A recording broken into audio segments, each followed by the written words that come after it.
Let us now move on to the second session of the day. The supply chain disruption is undeniably a factor that every company has to face this year. We have invited speakers today who will be able to provide us with solution guidelines and best business practices that could be adjusted to our business.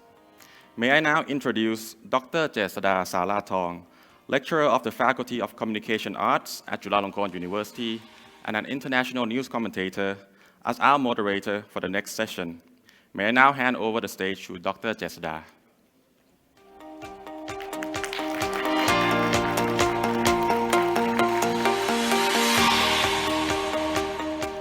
ขอบคุณคุณอ๋องนะครับสวัสดี Good morning ladies and gentlemen and all participants who join today's session virtually and physically here with us.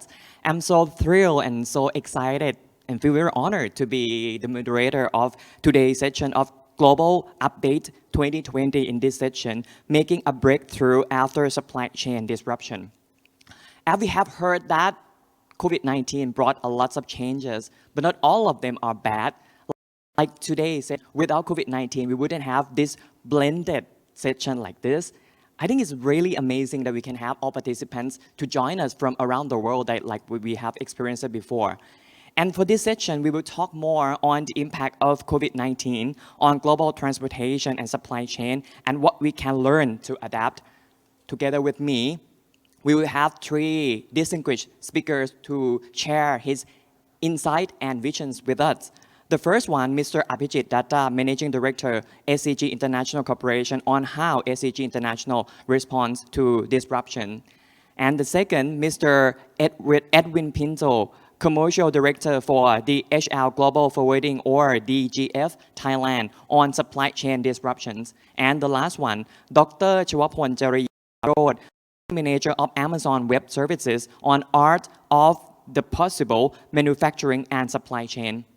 Ladies and gentlemen, I would like to bring you to each of our panelists' presentation. And after that, we're going to have a panel discussion so that the distinguished three speakers will talk and share their ideas with us on Q&A sessions.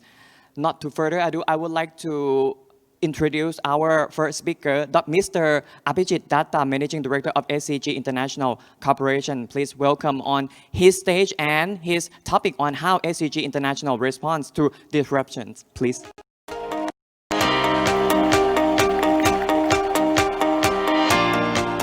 So welcome back, everyone, to the second session. We are approaching the highlight of this morning.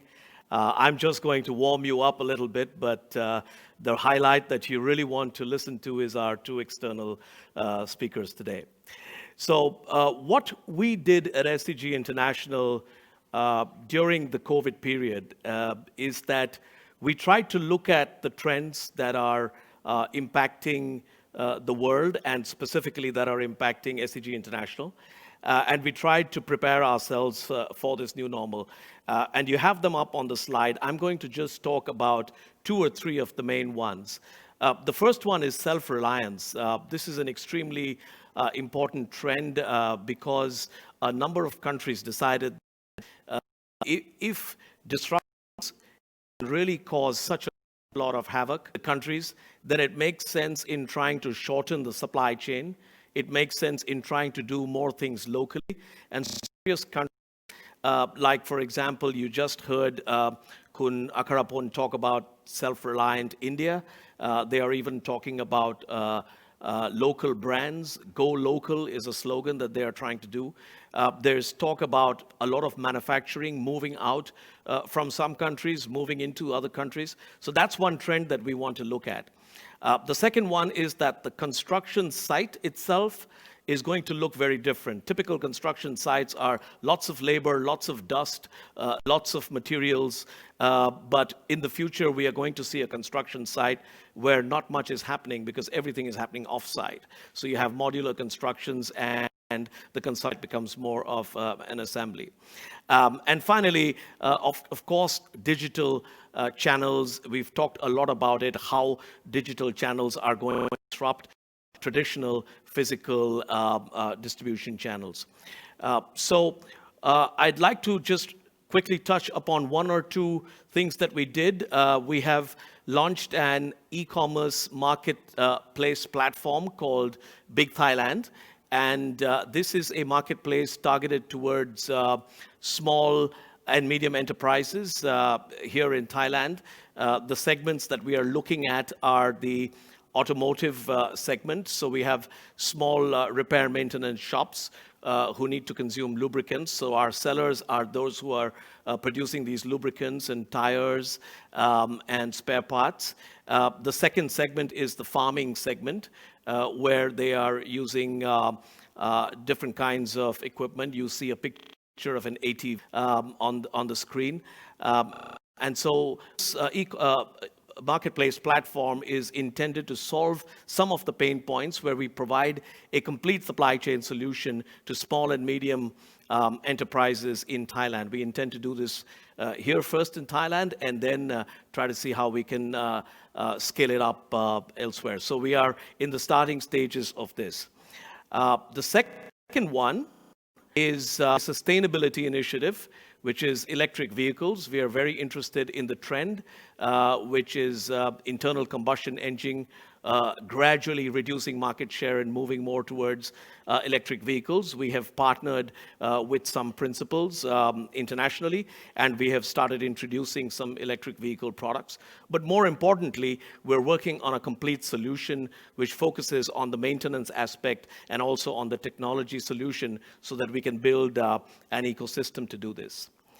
And finally, and I think very importantly, we cannot forget our core trading business. This is really our key strength. This is what gives us 80%, 90% of our revenue, and we have to continue to focus on this, strengthen this. And this is also a business that can be improved. And so what we have focused on is flexibility. So we have focused on increasing the number of sources, increasing our customer base, going into new markets like we have gone into Europe, we've gone into China. China is a very big market for cement. We never had that earlier. This year we plan to do about 1 million tons in China. We are very happy about that. We have moved into Europe for building materials. We've moved into Africa. In terms of sources, we have increased our sourcing of recycled paper from US, Australia, and some other countries like Cambodia. Thank God we were able to do that because our traditional sources were quite stuck because of social distancing and COVID. So that is a very quick roundup of what we tried to do, and I'm sure you will be more than interested now to listen to our external speakers. So without further ado, let me quickly invite on stage Mr. Edwin Pinto. Thank you.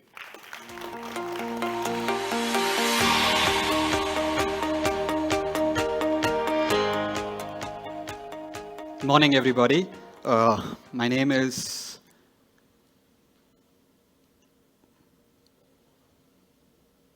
the slide going to come up? My name is Edwin Pinto. I'm the commercial head for DHL Global Forwarding in Thailand. We heard all this morning about the impact that everyone has felt from COVID. It's amazing what one small virus has done to all of us. We've been impacted personally as well as across our businesses. So I won't talk too much about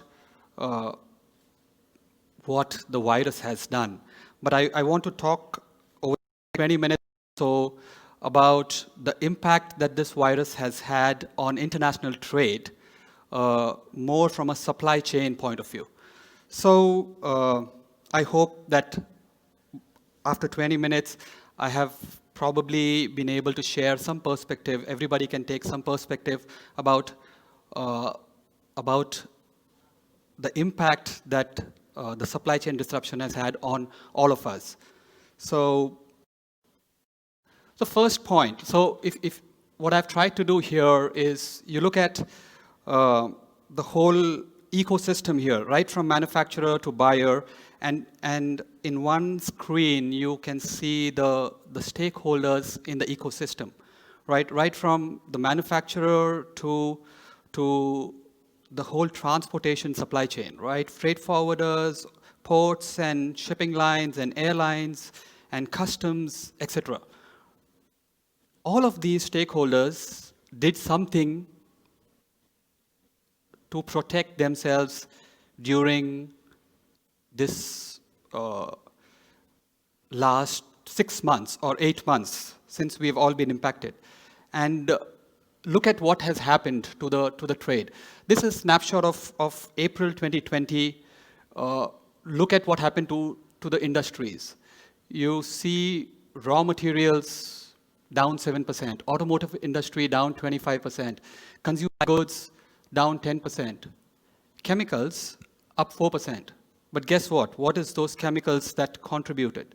Is hand sanitizers and disinfectants and soaps, right? So the only industry that remained positive in the real sense was the high-tech industry. And that was really led by the solar boost that the industry is having because of the biggies like Google and Microsoft using solar now to power their data centers.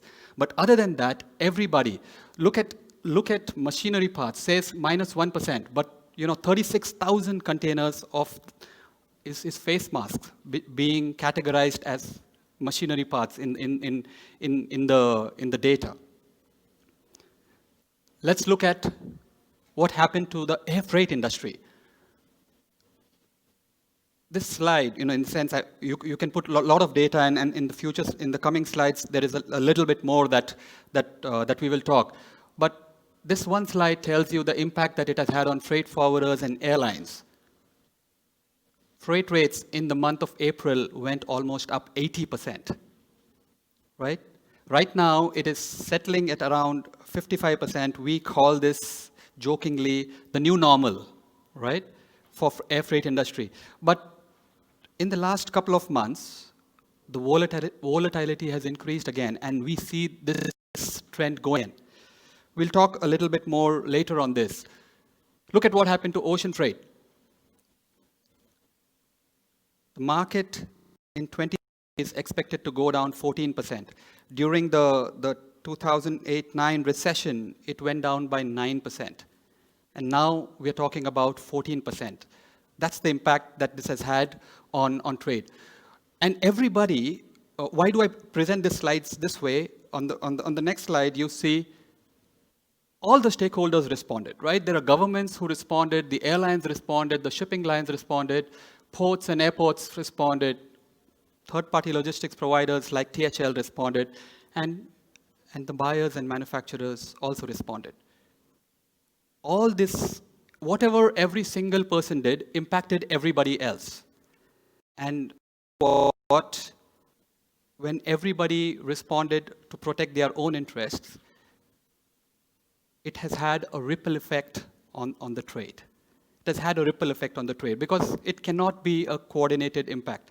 We think that lockdown is going to end, but it ends somewhere and it starts else, right? And global supply chains impacted, I think, almost every country. I think no stakeholder remained insulated from this situation. You look at what airlines had to do. Because you cannot travel, the tourism industry was impacted. So the passenger aircrafts stopped flying. You know what? 90% of cargo in air freight goes in the belly capacity of the aircraft. And now that capacity went out of the market.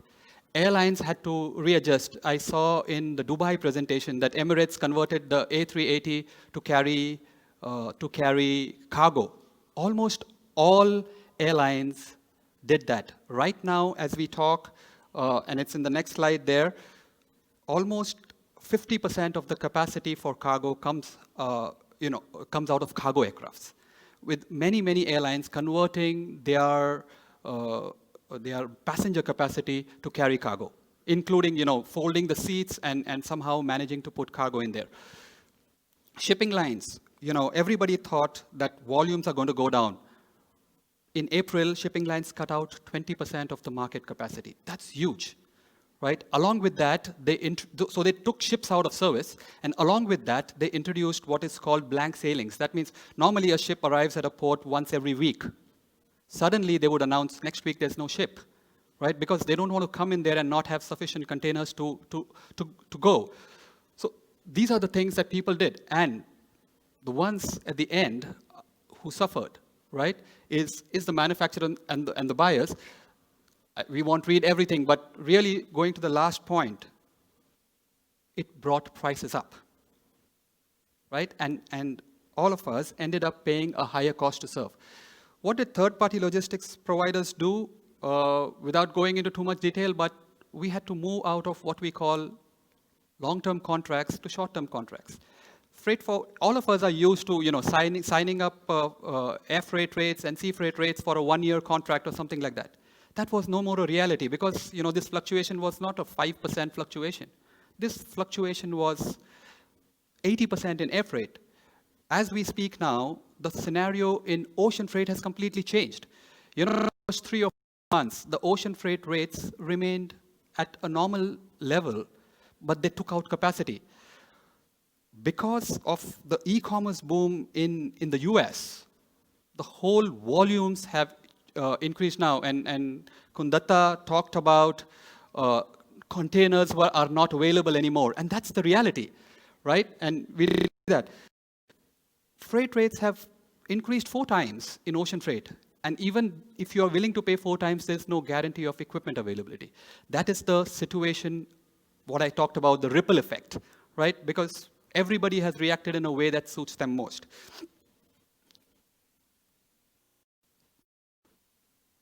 Look at that. The demand in air freight went down 28%. It's improving slightly, but that is what happened from April to August, and then it's remained in that level.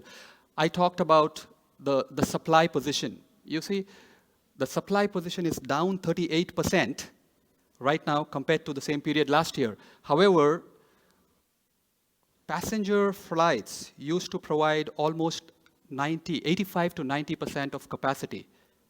That is now up to 47%. Almost half the capacity comes from cargo aircrafts. That's driving the prices up.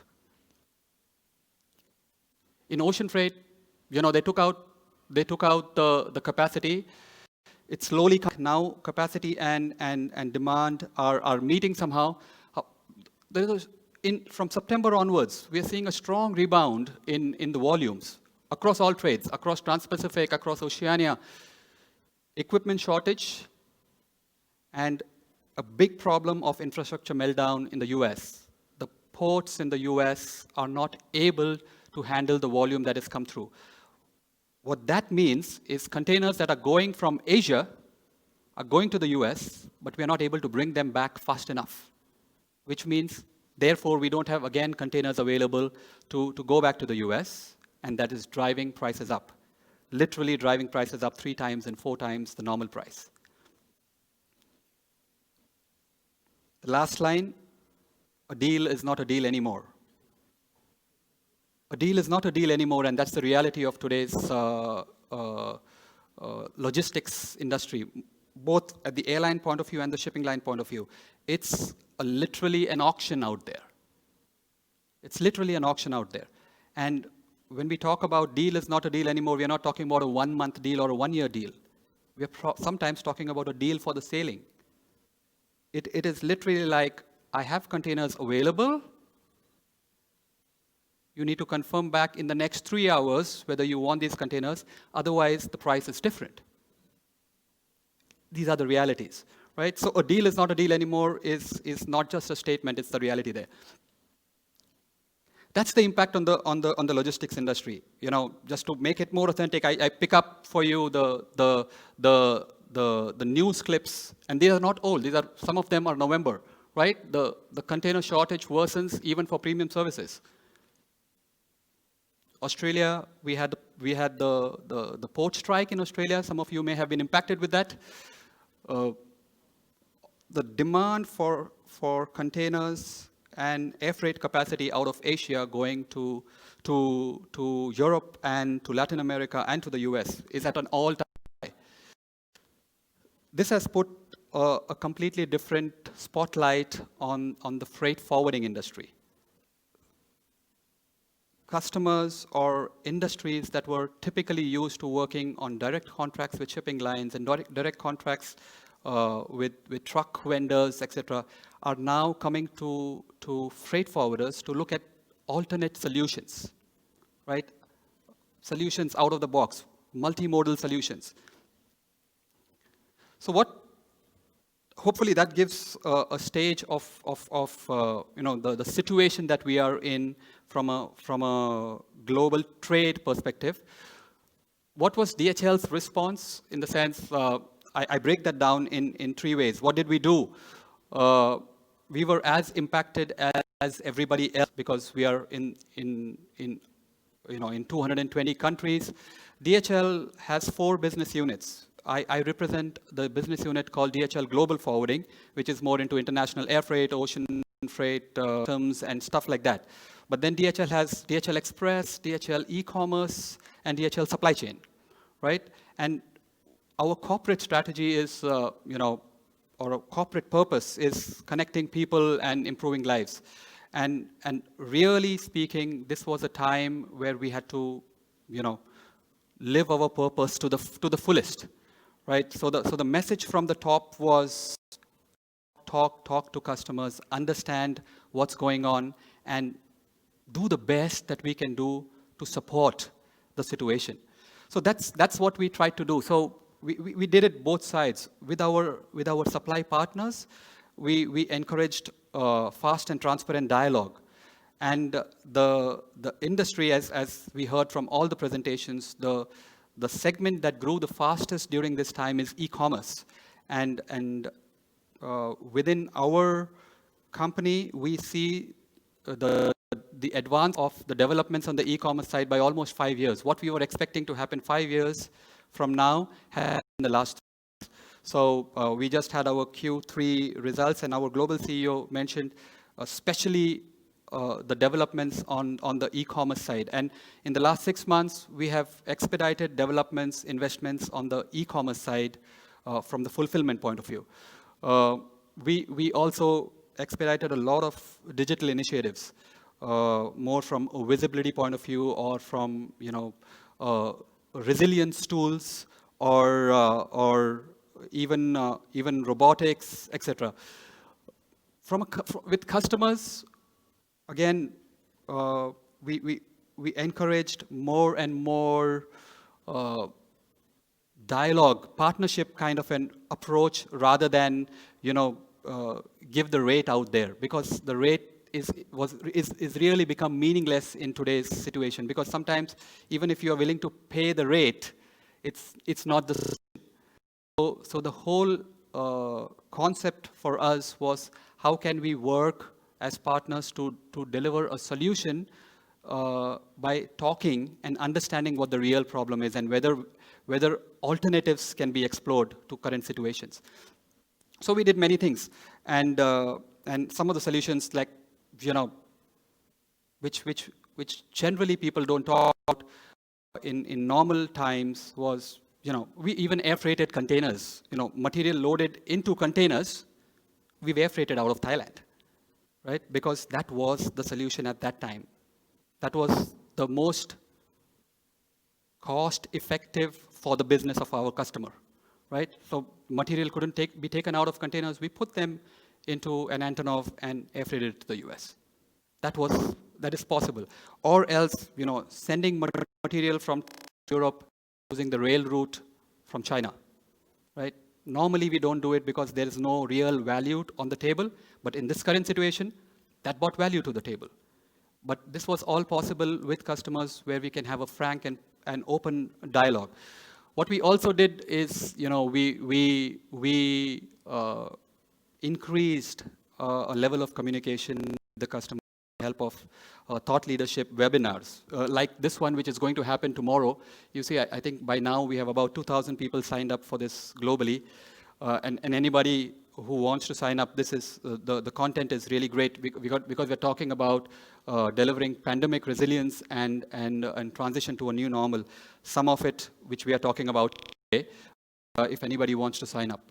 other than that, we spent a lot of time on engagement initiatives with our employees. Just like all of us were impacted, the 20 countries' employees all started to work from home for a long time. And we really are categorized as during this time as an essential services company, because all of us were working, delivering goods and delivering value every day, and we spent as a company a lot of time on engagement initiatives. Key observations according to me, right, during this time.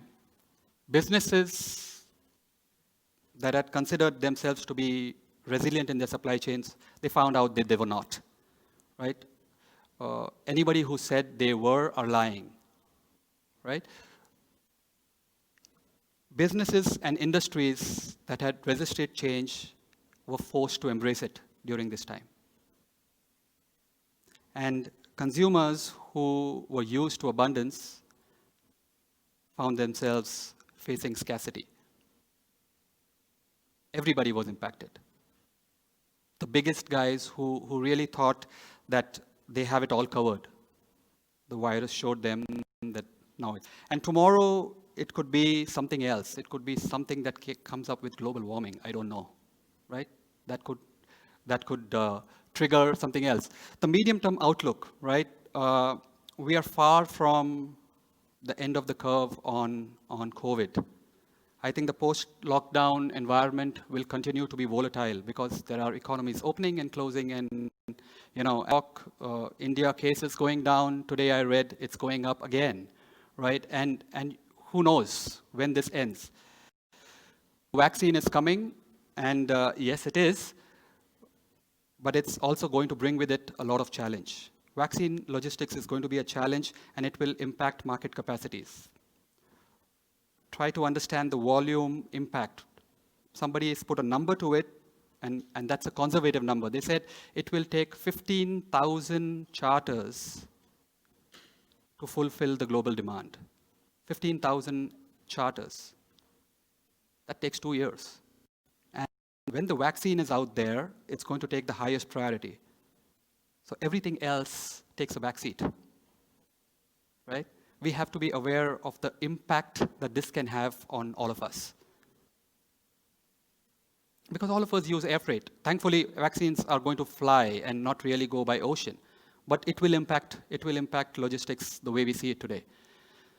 And what I also see is the emphasis for procurement. All of us who are in the space of procurement, it's going to shift from procuring for cost, which was the norm, right? We were always trying to bring service to a point and then say, hey, at what price can we buy this? Now that is shifting from procurement for cost to procurement for resilience. Everybody wants to now make sure that their supply chains are resilient. Can we deliver even in the worst possible scenario? And we have to start thinking about what is the worst possible scenario. Hopefully during the Q&A we can talk a little bit more about that with examples. But while the exact shape of the new normal is not very certain, but some outlines, right? Supply chains will have to be reassessed. Absolutely, supply chains will have to be reassessed towards resilience, towards robustness, towards flexibility. We can't be doing things the way we were doing it. Today, if we were reaching the US only by shipping from Thailand to US by a container ship, you have to think about what are the other ways to do it. You have to think about, is there a different way to do it? And you have to test it and be ready. Because imagine if the port of Thailand is closed down because of 50 cases sudden in the port. What will you do? You have to think about what can be an alternative, a tried and tested alternative. So the BCPs that will need to be formed will have to be tested. Innovation and use of technology is going to be taking priority. All of us will have to be getting used to the new normal. And I have to say that supply chain and logistics is going to start playing a much more important role not only in business strategies, but probably in corporate strategy as well. So with that, I think I've overshot my time by a couple of minutes, but thank you very much for listening and for having me here.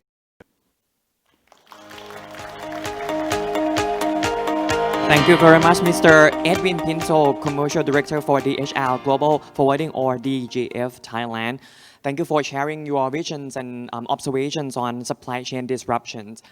And just like Mr. Pinto mentioned that during the COVID-19 pandemic, actually, if we look at some of the business that be a survivor and enjoy the growth during this COVID-19 situation, it's e-commerce. So ladies and gentlemen, now I would like to bring all of you to listen about art of the possible manufacturing and supply chain from the country manager of Amazon Web Services. Ladies and gentlemen, please welcome Dr. Chawapol Jariya Virod. Swadikap, good morning.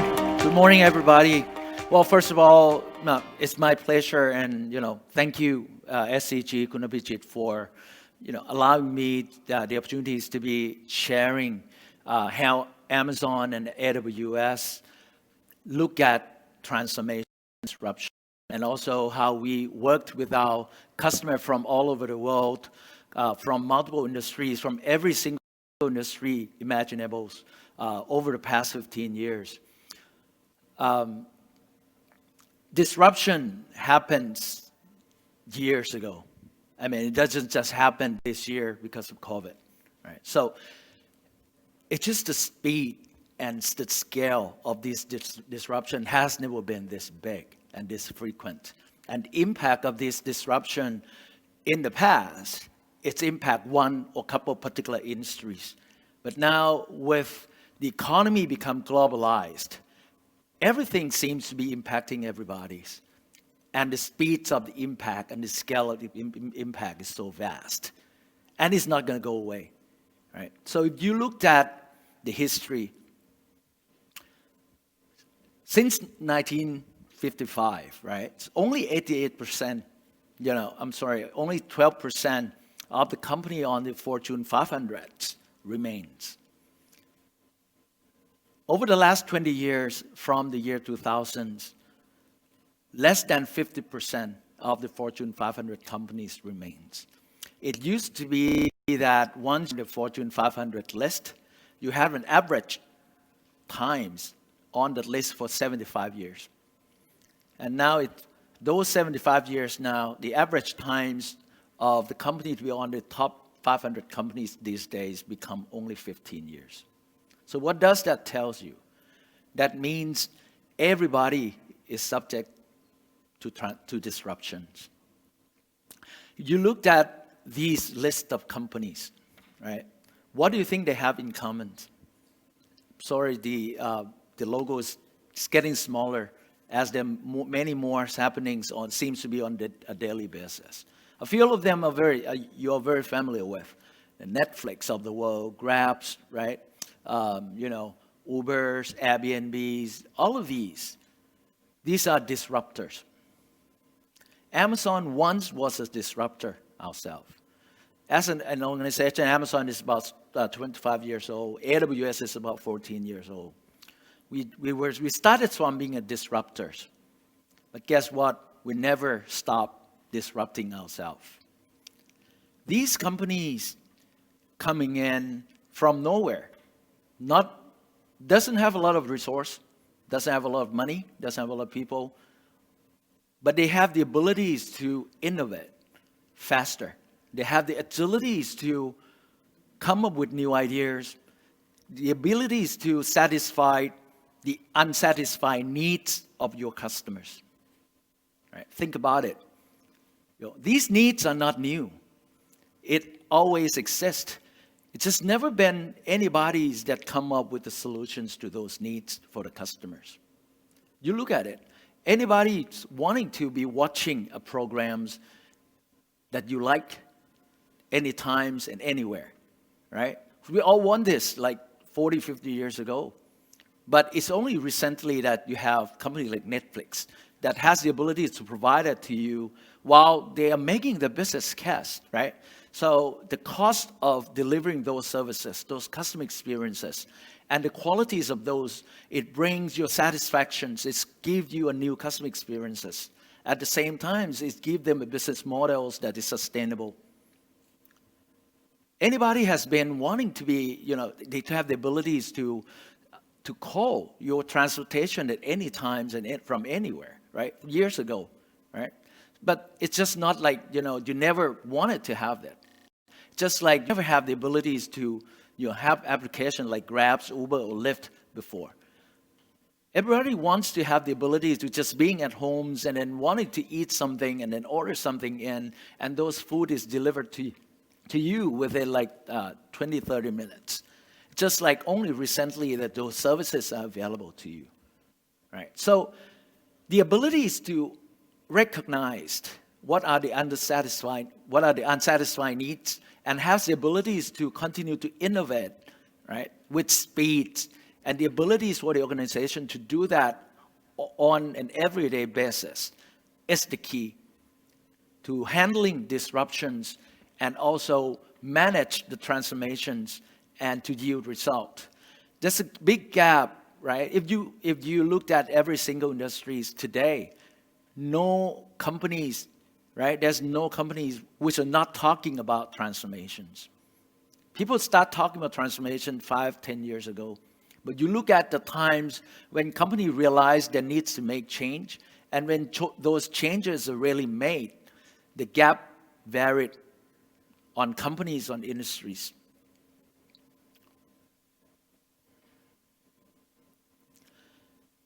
Now that because of these disruptions, we have seen more and more large companies, right, continuing to start asking yourself whether or not the status quo, it is going to really allow you to continue the growth and the business in the foreseeable future.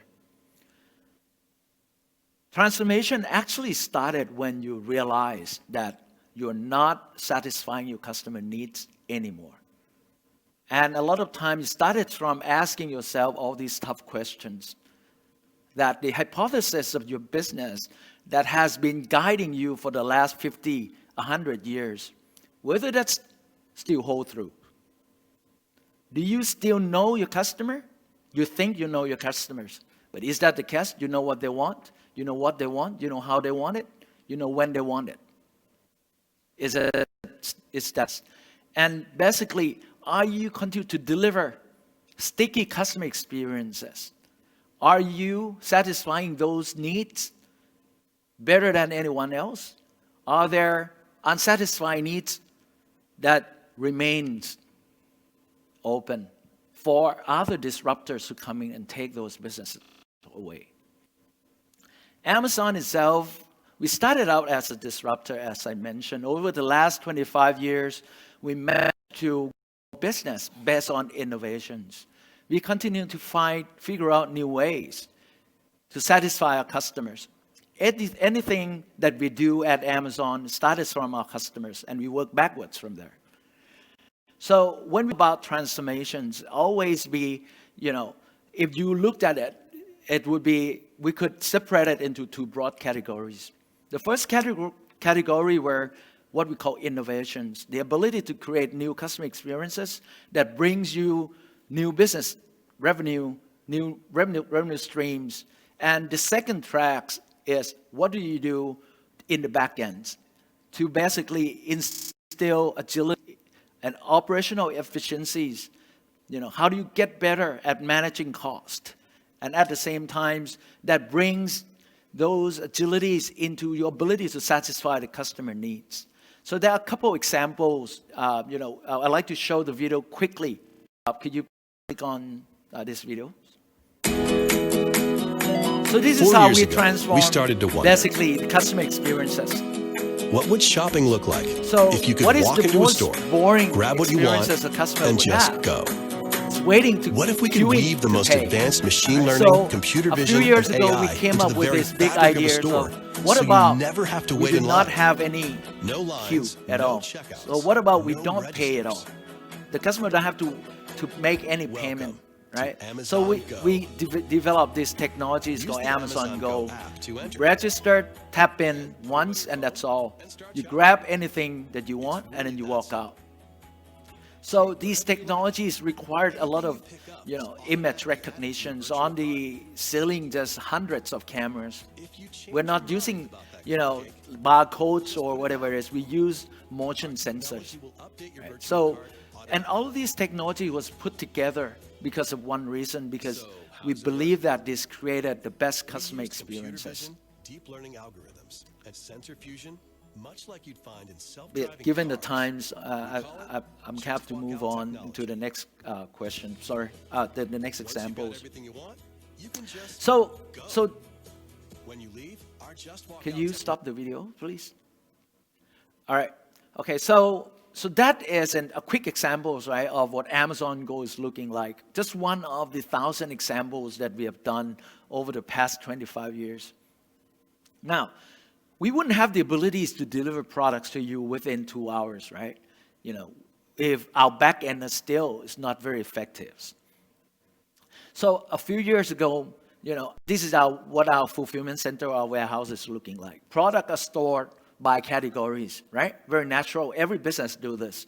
But imagine if you have millions, tens of millions of SKUs every day, and a customer ordered, 5 products, 5 items, 5 product categories. So we need to be hiring all these marathon runners to work in our data center, our fulfillment centers, right? So the size of these warehouses are like 10 soccer fields combined together. So that was in the past. For us to continue to create these new customer experiences. So this is what our, could you play the video, please? This is what our fulfillment centers today is looking like. Instead of us going out to the products, now the pickers are standing still and the products coming to us. So the product, instead of being stored by product categories, stored on the customer behaviors of what products are being ordered together. Right? So it's like a condos. So you look at each of these condos, it store multiple categories of products. Right? So you are just sitting still, fulfill the orders. The robots bring all of these to you. The products that hardly or have slow cycles keep getting pushed in further away. And then because of these, we have the ability to store much more products within the same real estate. Move on, please. So how do we do this, right? So we use computer visions. We have the ability to recognize what are the available spaces on each of these slots and what size of product does it fit in, right? And we have the abilities to know all of these, not just real time. We have the abilities to predict when are we going to run out of space, how are we going to be managing our supply chains, from the upstream to downstream. Apologize for moving on pretty quickly. I was given 20 minutes. And we are doing all of these. Imagine these are the amount of technologies that we push out to the market every year. So by 2020, this year, AWS has introduced over 1,000 new functionalities to the market. Think about it. Each day, we introduce 4 or 5 new technologies every day. So, and this is what you hear. Okay, this is what you'll be hearing a lot on when you talk about technologies. People talk about AI, machine learnings, IoT, blockchains, right? But at the same time, again, the back-end technologies like ERPs, database, all of these informations and all of these systems putting together properly that allows the organizations to bring all of this customer insight and then build new services that make customer differences, that make differences for your customers. If you talk about the technologies that is in the middle of all transformation, it will be analytics and AI machine learnings. The ideas of, gathering and knowing what your customer needs, what your customer want. And now customers and our organization are now building what we call data lake. Why we call lake? Lake is like an ecosystem of data. Just like a lake, right? You have fish, you have crabs, you have squids, you have all sort of, animals that living together and forming ecosystems. Data are the same. You have traditional data like what you have from your ERP system. And you have the new generations of data from your mobile applications, from the IoTs, from all of these technologies putting together.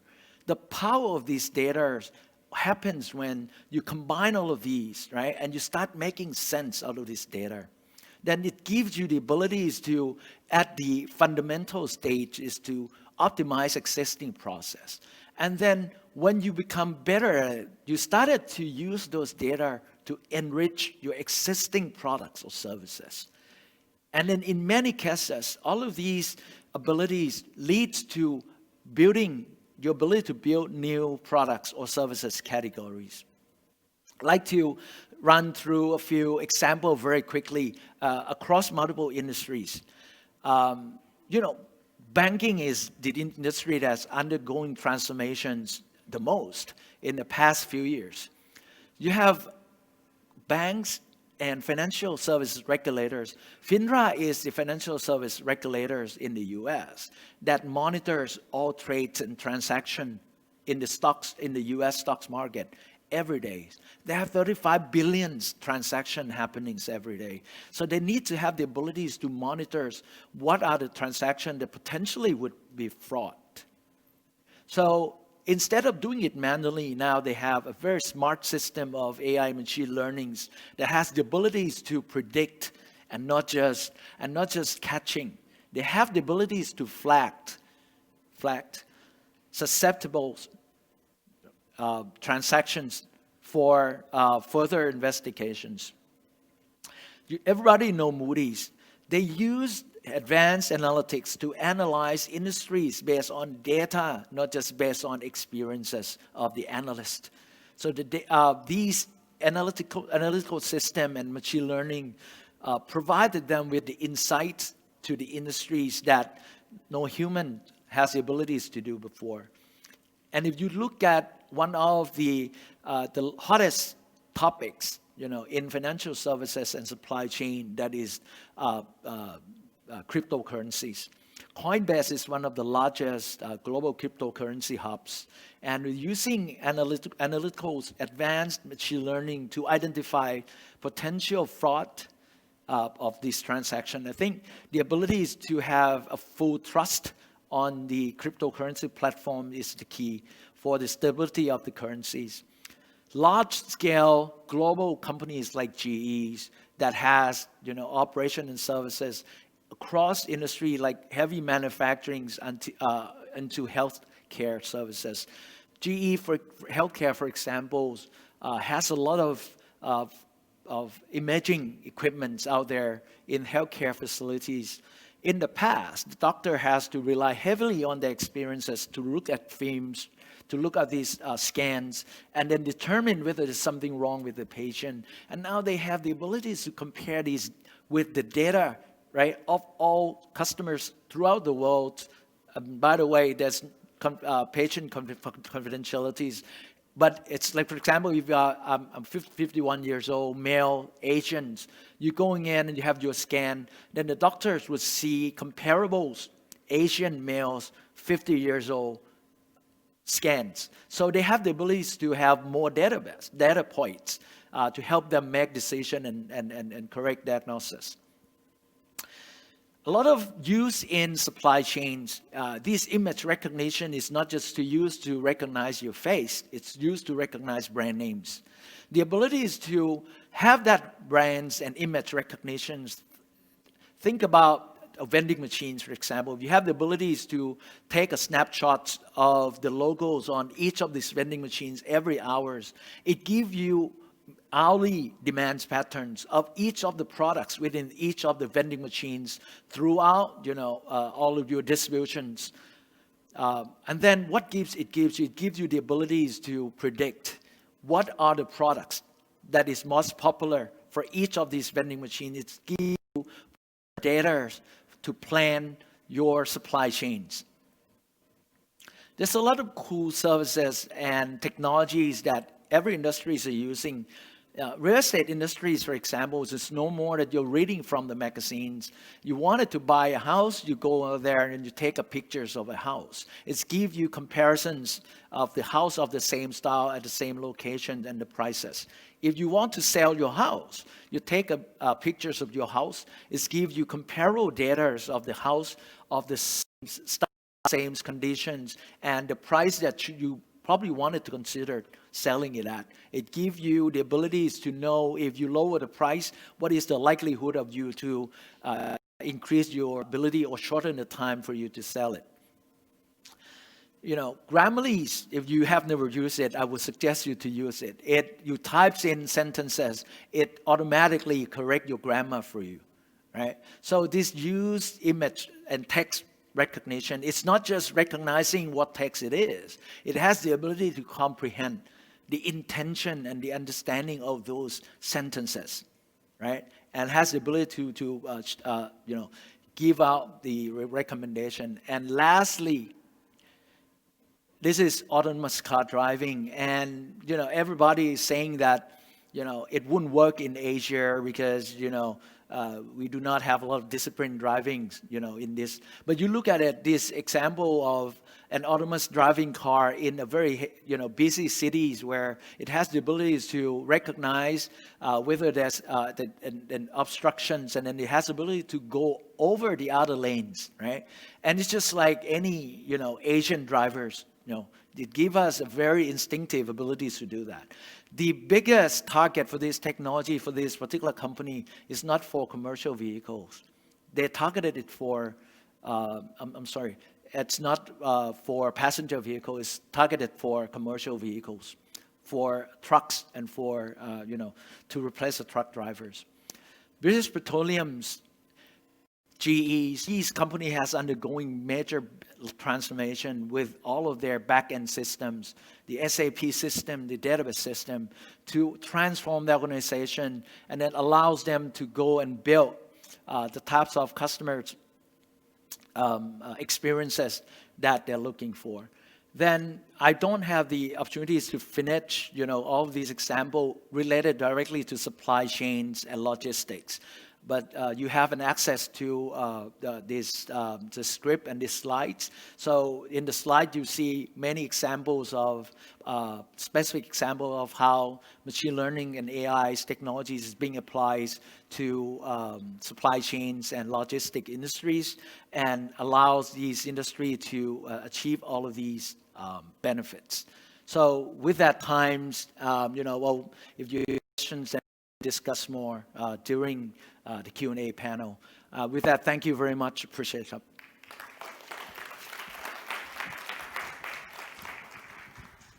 Thank you very much, Dr. Chwapon, for your information. It's really amazing and eye-opening for me to see how Amazon manage all of this supply chain. And actually, if you eat a marathon, I can apply for that because I'm a marathon runner myself. Okay, anyway, ladies and gentlemen, now I would like to invite our three speakers once again on the stage, and then we're going to have a panel discussion to talk further and deeper on the questions that I've got in my hands. So now, once again, I would like to invite speakers on the stage.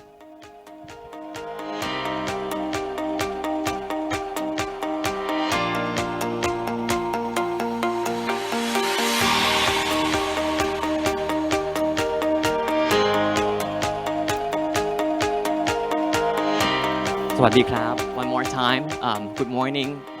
Now, I would like to ask 4 questions, and you can answer and share your point of view with me, and participants can look at the answer. And on the first one, okay, let's start from the first question.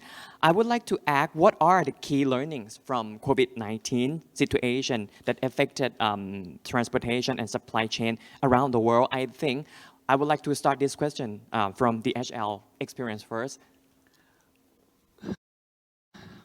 Yeah, I spoke a little bit about it in my presentation, but if I look at the key learnings, I would say that the shared transparency that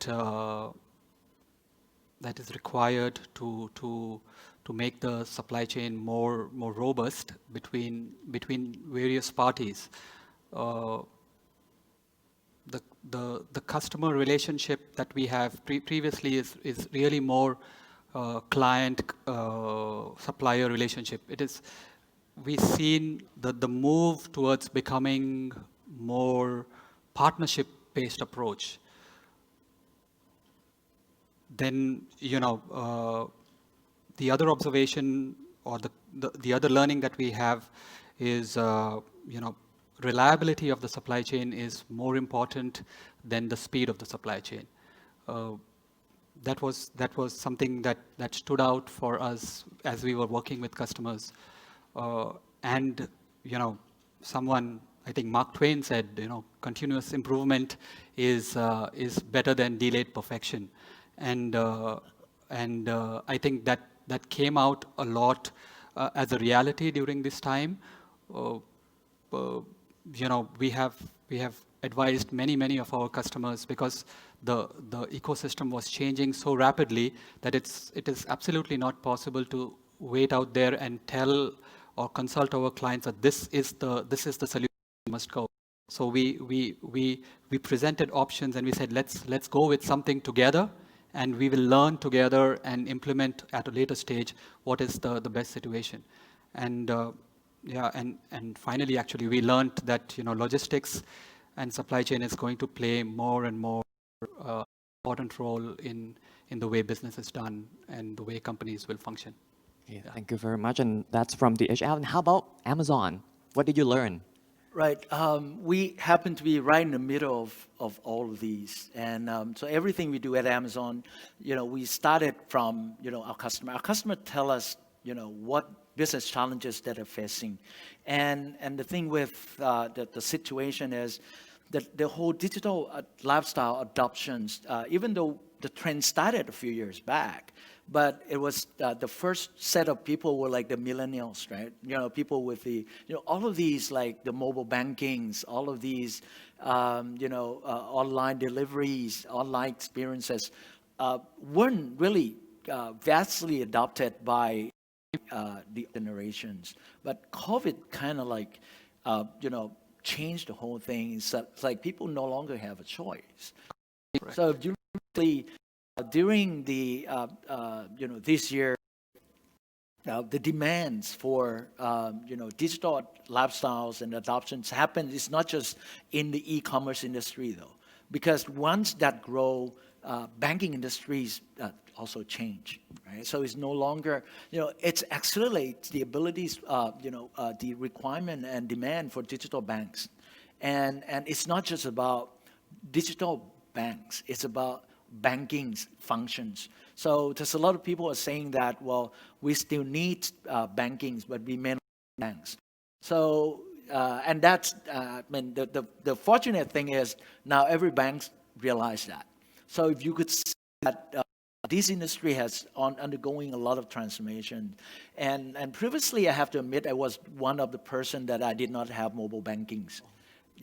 My kids have. But ever since this situation, there's really no choice, right? If you don't have mobile bankings today, it's hard for you really to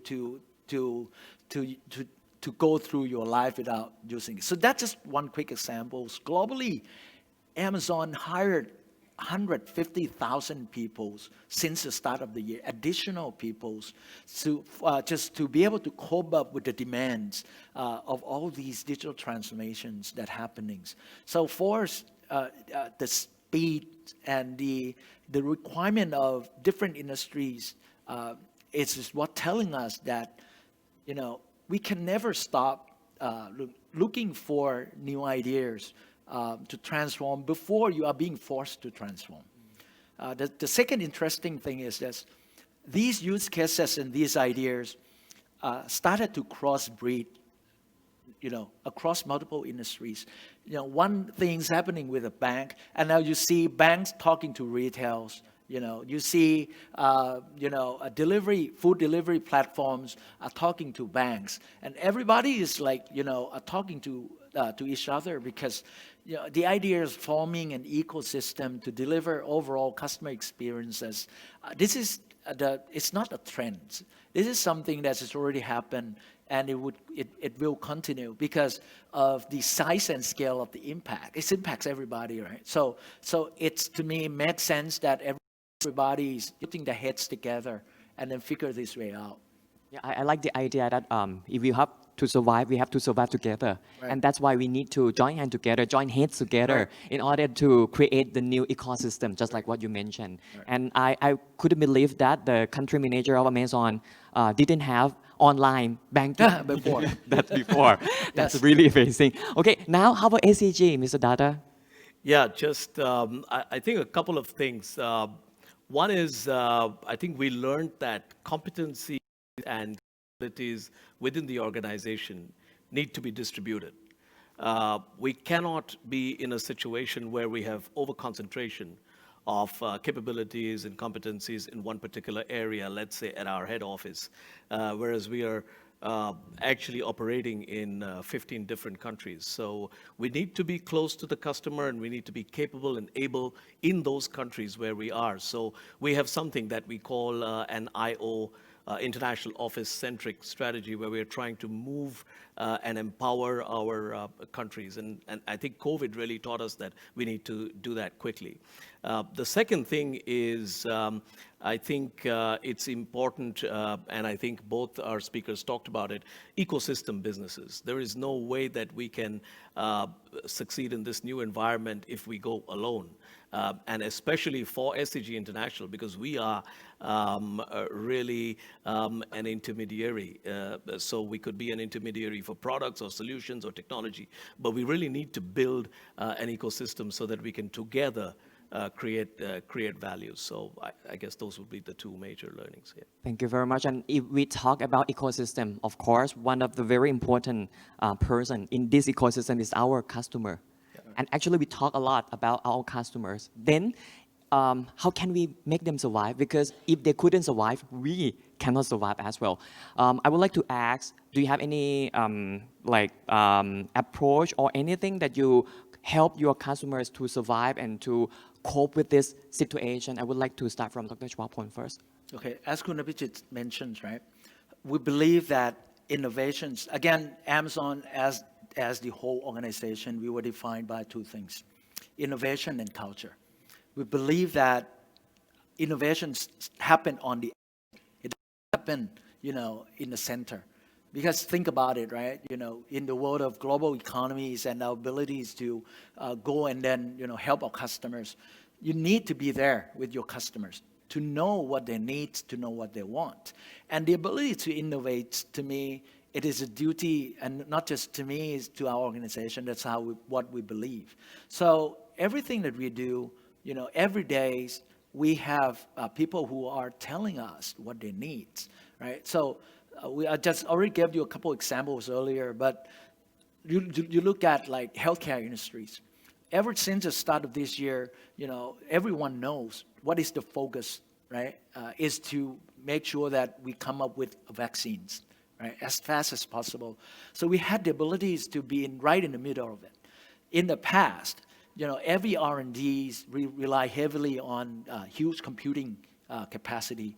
So people were using mainframes and all and things like that. So even with the largest of the mainframe, that healthcare R&D required the biggest power because you have a lot of data and you need to have the abilities to come up with, multiple experimentations, right, as fast as possible. So instead of using one mainframe, we have the abilities to provide the capacity of 100 mainframes. Instead of using one mainframe and taking 100 hours, you have the ability to use a capacity of 100 mainframe and finishing that work within 1 hour. So the ability is to fasten and speed up these processes. And it's not just one particular company These technologies is accessible to every healthcare industries. It's, if you're interested in these, there's a lot of these examples on our websites, publicly referenceable, informations, and that make a huge difference. So we make, it's basically a mission critical types of contributions that we had the abilities to cope with. And at the same time, there's a lot of people who are in need. Like, think about it, if countries is during a shutdown, and you don't have the abilities to order food, online, guess what would happen? You started to have riots, right? Because people would be fighting with each other. Remember, a few months back, right, at the start of COVID, you start to see violence, in some countries, just like they're fighting for a tissue. For tissue paper. Right. Yeah. So, the abilities to, make sure that our supply chains and our abilities to satisfy these customer requirement is there, the abilities to know what they would need, when are they going to be needing those products ahead of times. So we have these technologies called Dash, very small buttons. So if you are using like detergents or tissue or consumable products, you are going to be run out of it. You don't need to go onto a website and press and do any order. Just press one button, within 2 hours that delivered to you. So with these types of data, you have the abilities to predict when those type of product is going to run out, when that types of logistics that would be required to go into that route. We have the drones to deliver some of the products to people who are not basically, living in the city areas. So those are the types of experiences that we allow our customers to satisfy those end users' requirements during these tough situations.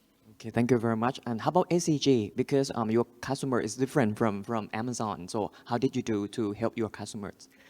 Yeah, so I think we are still not there, but the journey that we are traveling on right now is to try to listen more to the customer.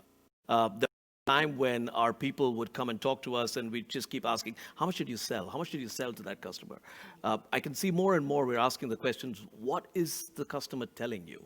Or what needs, what are the pain points? So we're changing the kind of questions that we're asking our people, so we're trying to listen more.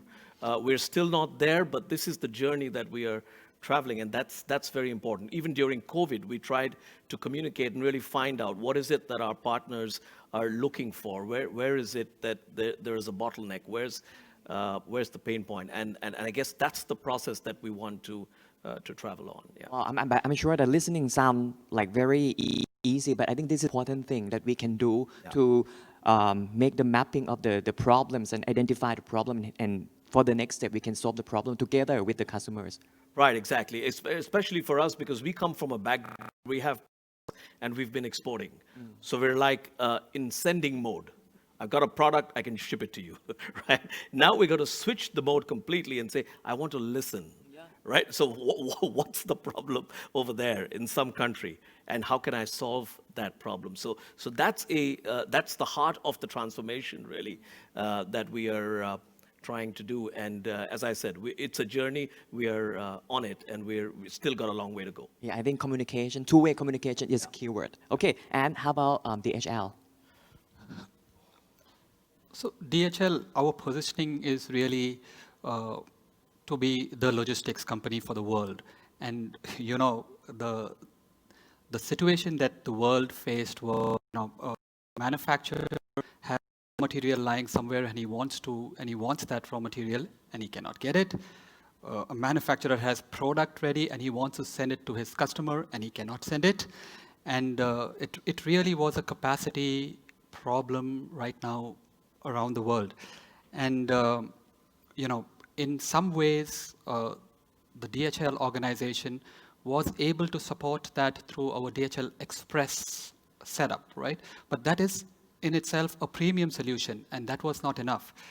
So we worked to deploy additional different kind of solutions. So we deployed what is called round-the-world charters. We chartered aircrafts for ourselves, and we looked at the hubs where there is the highest amount of congestion, for example, right? The buildup of inventory in terms of in airports, and we deployed hop flights to release the congestion and make sure that we can reach our customers' cargo from point A to point B. That was to address the air freight scenario. The ocean freight scenario was even more delicate. And the solutions that we brought to the table was to look at which are the ports where there is capacity available. If Lamchabang in Thailand is congested, is there a capacity available out of Penang, for example, or is capacity out of Hong Kong available to reach the US? And we deployed really multimodal. And I talked in my presentation earlier that people who are resistant to change, to try these kind of solutions, they had these BCPs on paper, right? But they had never made it a reality. And we were able to convince customers to make that a reality. So we shipped a lot of containers, say from Thailand, by truck to Hong Kong, and then shipped them by ocean freight to the US. Or taken odd dimensional cargo out of here to Singapore because we could get a flight from there to go to Australia. So the multimodal solutions were the real differentiator for our customers. And as we speak now, we are talking about talking to a customer to take rubber from Thailand, put in containers, and truck 20 of them at a time to China to take them. There's no stable on the ships to go from here directly. So all this is happening, and I think the real value that we brought to our customers to bring back the smiles, if I would say, because it's a gloomy time there. To bring back the smiles is to bring some hope, to bring solutions that says it's still possible to compete out there. Yeah, so that's probably. Yep. Mr. Pinto, you mentioned a lot about resilience. Yeah. And actually resilience also connected with preparedness. Yes. And when you talk about preparedness, you have to expect the unexpected. And if you look at COVID-19, it is something that we didn't expect before. Correct. But in order to get ourselves prepared for the next unexpected disruption like COVID-19, maybe we're going to have COVID-22, we have COVID-23, we don't know. But something else. Yeah, something else. Okay, we don't come. know. Yeah, will come for sure. So how can we get prepared for the unexpected situation or scenario like this? I will ask you first, and then I will ask other two speakers as well. Okay, but what is for this? I think disruption is gonna come, and doctor said that sometime back that disruption is happening over time, but all the time it was limited to a geography. When Fukushima happened, it was limited to a geography. When Thailand floods happened, it was limited to a geography. But this is really speaking the first real global disruption, negative in a negative way, impacting all of us. And I think this is not the last. And what COVID taught us is, making resilient supply chains is a real thing. If we want to compete in that place in the future. Otherwise, our businesses will get disrupted anyways. And I think in that there are a few things. One is we have to really map from a manufacturer point of view or from a trading point of view. We have to map supplier networks. We have to map not only tier 1, but we have to go tier 2 and tier 3. We have to really see whether our networks are fit for purpose in the new normal. We have to look actually at and support our supplier health, along the ecosystem. From a supply networks point of view, you have to stop assuming that the way we are doing things right now is the right way to do things. We have to open our minds to really find out what's going on out there. To those people in the countries, your country managers, talk to your logistics service providers and find out what are the options out there. And these are the things I think that are really important to build the resilience in the supply chain. Also on the demand side, I think as your fulfillment patterns will change, you will have to, I think, completely re-evaluate your cost to serve your customer, right? It's going to change because your channel strategies are going to change, and therefore you have to really we are looking at it ourselves because even our cost to serve our customers is changing, and we have to look at it and be in a position to present that to our customers in the right way. So yeah, that's my point of view. Thank you. Mr. Data, how about SCG? What do you prepared for the unexpected? Yeah, I think if I knew where the next disruption is going to come from and when, I'd probably make a few $1 million. Yes. Correct. Right. So to me, I think it's more a mindset issue. So we need to, from a situation where we feel disrupted, we need to start embracing disruption. It might sound really crazy, but that's what it's getting to, because as I mentioned in my opening remarks, that disruption is going to be a rare event. It's actually a very frequent event. And we might be talking like this every year from now on. And therefore, we have to really change our mindset within the organization and try to embrace disruption and develop the capability that, okay, whatever comes, I'm kind of ready for this. And here I would say that personally, I'm quite satisfied with the way our team managed the disruption during the period, especially from March until August or September, when we were really getting severely disrupted in various countries where COVID was going up and there was lockdowns and lockdown releases. And I think our teams did exceptionally well in being able to manage that and demonstrated flexibility and agility. So wherever the markets were down, we were quickly looking for alternative markets. Wherever the sources were down, we're quickly developing alternative sources. So that's the kind of mindset that we need to work on and develop. I think that's what we can do. It's more difficult to predict where who could have said COVID's going to happen, right, a couple of years ago? But it's happened. How can we really know what's going to happen the next 2 years, except that something will happen, all right? So it's a mindset issue, according to me. Yeah. Mindset is really important. So how about Amazon? Because you create a lot of disruption, but how about disruption that you have to get prepared for? Right. I mean, we came from a different background, from a lot of companies. We were born as a disruptor. But the key is, we are, I mean it in a positive way. I'm sure. We are going through all this pain because of you guys. That's why I talked about the negative disruptor. There's a positive disruptor here. Well, but the point is, right, we have this mindset, to your point, exactly. I mean, what you say, you speak like someone who's been working with us for years, because we believe that every day is the day one. So actually, the name of the building of a headquarters in Seattle is called Day One Buildings. So it's just day one every day, because there were companies who came before us disrupting other people. You could think of many brands before. And then a few years later, once they become successful, complacency. And then when complacency set in and it is starting, of the demise, and you become rigid, basically cope with changes very well. So we very focused on intentionally making our organizations, a day one companies every day.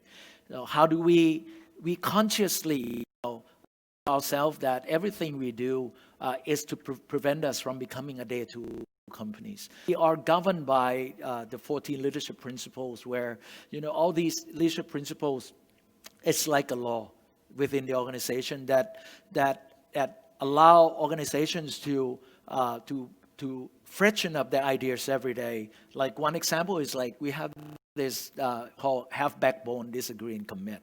So we do not really like people to agree with their bosses.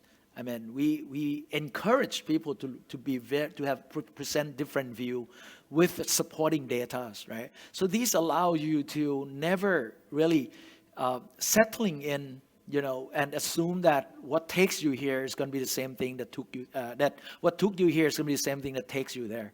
What made you successful up to this point, might not be the same, that would take you there in the future. So we have to embrace that, the organization has to be built in such a way that, and by organization, I mean, starting from organization designs, you people have heard about, agiles, all of these. It's actually, been very common, right?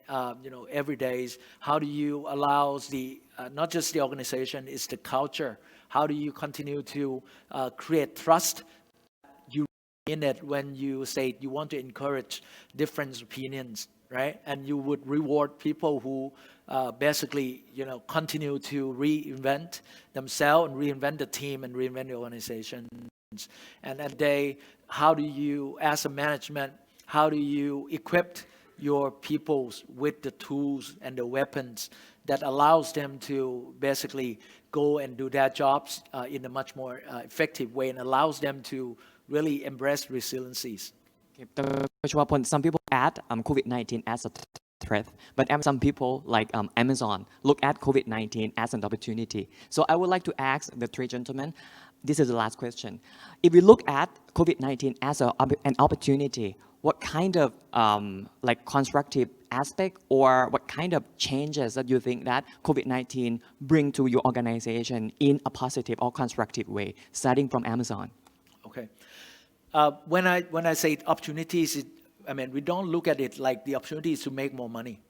I think as a companies, we believe in a long-term view because bear in mind, if we see short-term gains and then we take full advantage of it, then the whole ecosystem, like if you only win and everyone else lose, you're not going to win for a long time. Correct. So that's the wrong way. We've seen a lot of company who was doing so well in this COVID period, right? And there's a lot of things that did backfire. There's a lot of examples that they became greedy, they look at short term and then, they look at it as opportunities to make a lot of money, right? But our view is totally different. Our view, we believe that if we basically help our customer through these journeys, the whole situation became as an accelerators, something that coming in and put urgencies between realization and actions. It used to be that realization and action probably take years, right? And with this type of situations, it no longer does that because everyone see the impact, very fast. So it put urgencies onto the matters that, a lot of times when you want to changes, then it's painful. But once you've gone through it, once you started to learn that, change are commons, you build a muscles, and that muscle is like riding bicycles. The next time, even when the next crisis is 5 years away, you have muscle already, right? So if you do not ride bicycle for 5 years, I think you get on the bicycle, you still could ride it, right? So that's the idea. Okay, let's build up our muscle together. Okay, and Mr. Pinter. Just to add a little bit to what he said, I think what this COVID-19 situation helped organizations like DHL and DHL in particular is to accelerate the agenda of digitalization, I would say.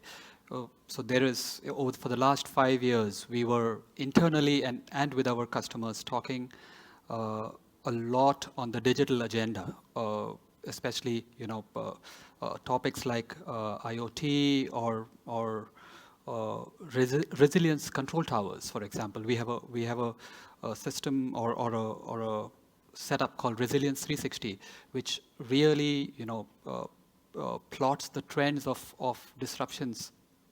Not this kind of disruptions, but the negative kind of disruptions like floods and port closures and so many things. There are tools available out there, and these were not being fully embraced by the global ecosystem, if I would say. But what we have seen as a positive coming out of all this is a general embrace of digitalization as a topic across the spectrum, and we see that as possibly the positive that is coming out of this, and something that will get us ready in a much more efficient way for the next COVID, if it comes. Hopefully not, but I think we will, as organizations, be better prepared to deal with a situation like this if it happens again. Okay, thank you very much. Last but not least, SCG. Thank you. I'm living on borrowed time because I see we're already hit zero. Right now, the floor is yours. Okay. So yeah, I think for SCG International, we have limitless opportunities. Absolutely. And we were already in transformation mode. And COVID only helped us to develop the sense of urgency, as Dr. Chavapon mentioned, and also accelerate some of the things that we were trying to do already. And so we see both from internally as an organization, but also with our customers and with the entire ecosystem, we see huge opportunities. It's only a question of how well we can adapt, we can develop our own capabilities and distribute those capabilities so that we can perform in the market. I think finally, on a philosophical note, I think COVID has also helped us all to be more humble as people, because in an organization where we would probably, in most of our organizations, we would be very hierarchical. We are now actually talking much more democratically to all layers of the organization. It's happened because of COVID, but it's a good thing. We're also becoming more humble with our customers, with our distributors. The online channels are making it possible for us to meet more, talk more frequently. And also we are learning how to do more with less. So earlier on, if I wanted to do something, I'd have to plan to take a flight somewhere. Now you can't do that. And so you have to manage with whatever resources you have, yet you have to achieve your objective. And so we are learning how to do more with less. So I would say lots and lots of opportunities. Thank you very much. I'm sure that if we look at COVID-19 as an opportunity, it's an opportunity to look at our company internally and externally. Yes. And I wish I could have more time, but we're running out of time. So thank you very much for giving us and share with us insight and your visions. Thank you very much. Ladies and gentlemen, please join me to give a big round of applause to our three speakers, Mr. Abhijit Datta from SCG International, Mr. Edwin Pinto from the HR Global Forwarding, and Dr. Chawapon from Amazon Web Services. And last but not least, thank you for your kind participation virtually and physically. And this is the end of today's event, Global Update 2020, making a breakthrough after supply chain disruption. And last but not least, don't forget to fill the questionnaire after this.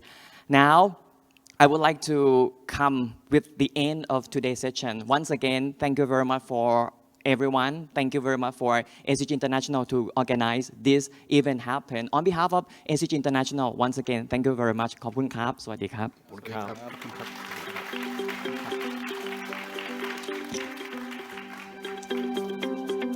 บ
today's competitive world, those spotting an opportunity first are undeniably the ones gaining an edge. At SCG, we believe that opportunity is everywhere. For more than a century, we have learned, adapted, and curiously looked for the opportunity. It has made us a unique, leading organization in ASEAN, ready to compete globally. Founded in 1913 to manufacture cement, a raw material for our national development, SCG entered the paper business in 1976, before stepping into a chemical industry in 1983. Wholeheartedly embracing our passion for better commitment, we also embarked on an international trade journey in 1978 through the Siam Cement Trading Company Limited. The company enjoyed healthy growth, eventually becoming SCG International Corporation Company Limited in 2018. We never stop improving ourselves in order to achieve and deliver the best for our customers. To make it happen, we combine products, services, and technologies with trust and strong partnership, connecting the dots for your successful business. We also innovated our ecosystem business model, providing international end-to-end business services and solutions for customers from the first step all the way to the finish line. It is our mission. International Trade Expert. Thanks to our long history of import and export expertise, our clients not only have come to trust in our quality products that address their needs, but SCG International Corporation also opens doors of opportunity around the globe for them to facilitate their business expansion. With long experience in importing and exporting, clients will receive not only their trust in our quality products that answer to their needs, but also doors of opportunity opened by SCG International to new markets around the globe for their business expansion. Service and solutions provider. SCG International is committed to providing full-scale services that can be wholeheartedly trusted, while also offering diverse experiences that add value to our products and services. New technology business. To meet the diverse business needs of our customers, SCG International brings new and various technologies and tools to the table, which help strengthen your business. Digital platform. Setting our foot into the digital world, we are now building our B2B digital trading platform together with a top-class technology partner, so you can maximize your business in the right places and reach the right customers. Distribution solutions. We enable our customers to access the right market and create a distribution channel for every kind of product. Our experience and strong alliances will help raise product profiles in Thailand or any other target country. We connect the dots for your success. Our competitive advantage lies in our collaboration with strategic partners around the world over the span of more than 40 years. SCG International Corporation strongly believes that all opportunities offer limitless success. We are ready to enhance our competitiveness through continued collaboration with our partners to grow sustainably as a trusted international business partner. SCG International, trusted international business partner.